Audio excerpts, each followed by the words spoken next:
Assalamualaikum warahmatullahi wabarakatuh. Halo teman-teman, kembali lagi bersama saya Nadia Sipa dari kelas 11 TKJ 2. Di video ini yang akan saya bahas adalah IP address dan subnetting. Di video ini ada 9 materi yang akan saya bahas. Yang pertama, pengenalan IP address dan subnetting. Yang kedua, IP public dan privat. Yang ketiga, classful dan classless addressing. Yang keempat, kasus subnetting 1. Yang ke-5, kasus subnetting 2, yang ke-6, kasus subnetting 3, yang ke-7, konsep blok subnet, yang ke-8, IPv4 delivery type, yang paling terakhir ada konsep switch dan router.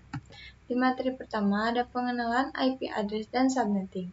Jadi, ketika suatu perangkat ingin terhubung ke perangkat lainnya, baik itu menggunakan wired atau wireless, tentu saja memerlukan identitas nama pada setiap perangkat. Identitas tersebutlah yang dinamakan IP address. Subnetting adalah upaya atau proses untuk memecah sebuah network dengan jumlah host yang cukup banyak menjadi beberapa network dengan jumlah host yang lebih sedikit. Teknik subnetting membuat skala jaringan lebih luas dan tidak dibatas oleh kelas-kelas IP kelas A, B, dan C yang sudah diatur. Lanjut, di sini ada IP public dan privat. Singkatnya, IP public merupakan IP yang digunakan di internet dan bisa diakses dari mana saja. Jadi, misal kalian mengakses Facebook, YouTube, dan lain sebagainya, maka secara tidak sadar kalian sedang mengakses IP public masing-masing yang dimiliki oleh mereka, asalkan device kalian terkoneksi ke internet.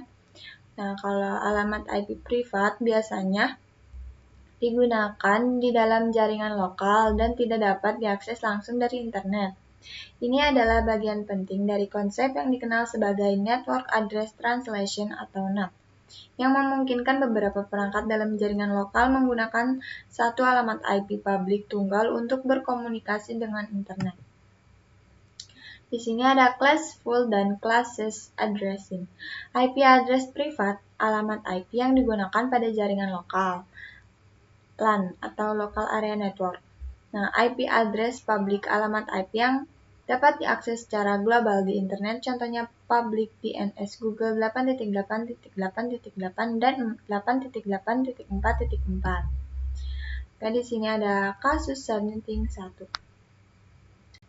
Untuk melakukan proses subnetting 1, kalian akan yang pertama host yang ada pada jaringan tersebut. Nah, IP yang bisa digunakan, terus prefix yang sesuai, subnet mask, IP network, IP broadcast, range IP yang bisa digunakan. Nah,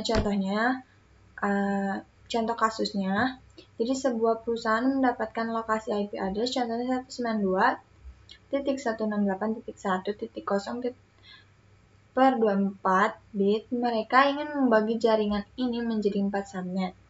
Langkah-langkah penyelesaiannya, yang pertama kalian cari jumlah bit yang perlu dipinjamin. Misalnya awalnya 24 bit, berarti subnet masknya 255.255.255.0, artinya 8 bit tersedia untuk host. Nah, jadi kan kita butuh 4 subnet. Nah, contoh rumusnya, di sini ada 2N, jumlah subnet yang dibutuhkan. N itu jumlah bit yang dipinjamkan. Jadi, misalnya 2/2 sama dengan 4, jadi kita memerlukan 2 bit dari bagian host. Nah, lalu kita cari subnet mask baru. Awalnya kan 24, setelah kita pinjam 2 bit jadi 26 bit.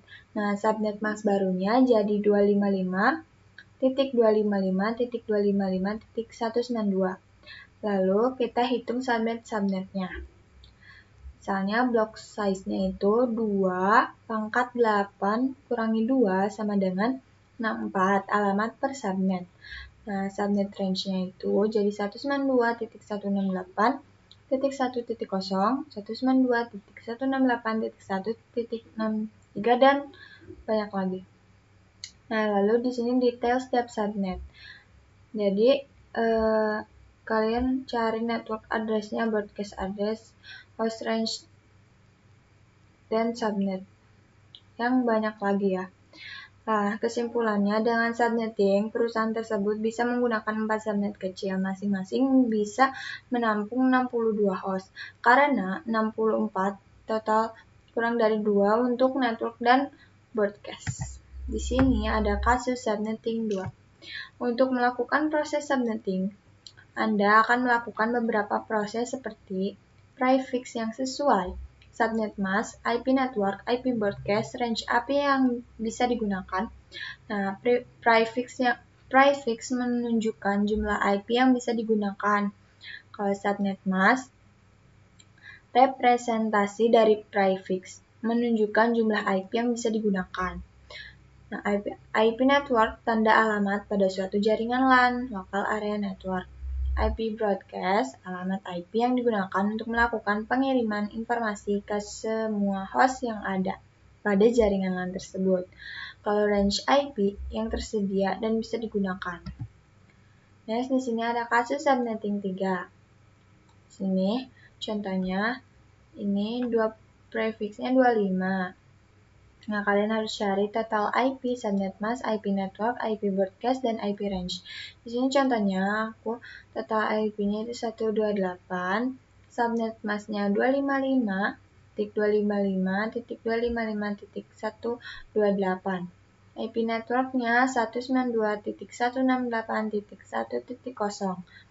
Kalau IP broadcast-nya 192.168.1.127. Lalu IP range-nya 192.168.1.1, 192.168.1.126. Lalu kita lanjut ke konsep blok subnet. Yang pertama ada IP network, yang kedua IP broadcast, yang ketiga diibaratkan seperti ruangan. Jadi setiap blok subnet by default tidak bisa saling ping komunikasi. Lalu kumpulan PC yang berada pada suatu ruangan perlu dikonfigurasi menjadi satu blok subnet. Jadi itu konsepnya. Lanjut, IPv4 delivery type. Yang pertama unicast one-to-one communication, yang kedua multicast one-to-many communication, yang ketiga broadcast one-to-all communication. Lanjut kita ke materi konsep switch dan router. Jadi, kalau switch itu mengkomunikasikan perangkat yang satu network, dan kalau router itu mengkoneksikan perangkat yang berbeda network. Oke, cukup sekian materi yang bisa saya sampaikan. Maaf apabila ada kesalahan kata. Wassalamualaikum warahmatullahi wabarakatuh.